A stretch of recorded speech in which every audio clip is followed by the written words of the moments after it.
तर खासदार आणि आमदार यांच्या ड्रायव्हरकडे 500 कोटी रुपयांपेक्षा जास्त रुपयांची जमीन असल्याचा दावा MIM पक्षाचे प्रदेशाध्यक्ष इम्तियाज जलील यांनी केलाय।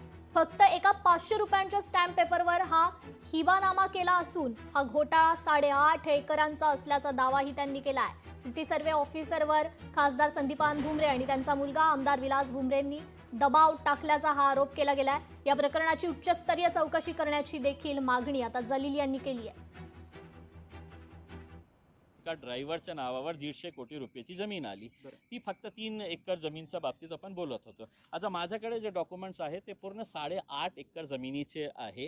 त्यांनी 2023 मध्ये 6 एकरच्या जवळ जे जागा आहे त्याच ड्रायव्हरच्या नावावर करून घेतली होती।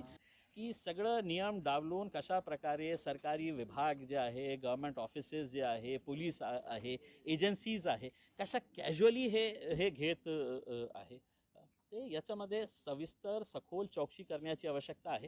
काही दिवस आम्ही वाट बघू, सरकारलाही एक्सपोज करता येईल आम्हाला मग की इतकं सारे पुरावे देऊन सुद्धा तुम्ही काही करत नाही।